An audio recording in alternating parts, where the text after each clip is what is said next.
মোদী ডাঙৰীয়াই সোণ কিনিব মানা কৰিছে, তাতে আমাৰ একো এক্সকিউজ নাই, কাৰণ সোণ ৰূপ আমাৰ নিচিনা দুখীয়া মানুহৰ কিনিব ক্ষমতাও নাই আৰু আমি কিনিবও নোৱাৰোঁ। গাড়ীত তেল হিচাপত ভৰাব দিছে, তাতেও আমাৰ একো এক্সকিউজ নাই। কিন্তু আমাৰ এক্সকিউজ হ'ল যে আমি সাধাৰণ জনতা শাক পাচলি কিনিবলৈ আমাৰ হাতত পইচা নাথাকে। মানে আমি দিন হাজিৰা কৰি খাওঁ, যেনে তেনে চলি আছোঁ পেটে ভাতে। এতিয়া মিঠাতেলৰ পেকেট এটা যদি ধনী মানুহে 180 টকা বা 190 টকাত কিনিব লাগে, তেনেহ'লে আমি দুখীয়াজনো ছেম একেই ৰেট দি কিনিব লাগে, কিন্তু আমাৰ ইনকমটো কম হয়।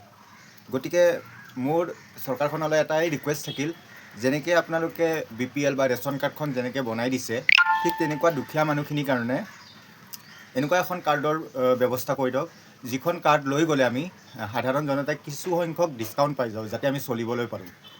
লাগিলে আপোনালোকে ভেৰিফিকেশ্যন কৰি ল'ব, যে ঘৰ দুৱাৰ আহি চাই ল'ব আমি কি পৰিস্থিতিত চলি আছোঁ, কেনেকৈ চলি আছোঁ, কেনেকৈ পেটে ভাতে খাই আছোঁ।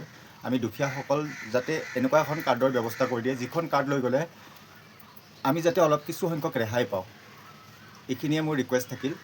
বাকী সোণ ৰূপ কিনা সেইটো আমাৰ শক্তিও নাই, আৰু সেইটো আমাৰ সপোন, আমি কেতিয়াও কিনিবও নোৱাৰোঁ, যিহেতু আমি নিবনুৱা, যেনে তেনে চলি আছোঁ পেটে ভাতে।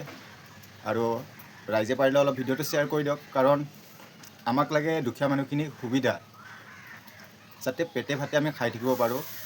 নহ'লে মূল্যবৃদ্ধিৰ কাৰণে কিছুদিনৰ পিছত আৰু চাগে চিপ জৰি ল'ব লাগিব, আৰু তাৰ বাহিৰে একো উপায় নাই।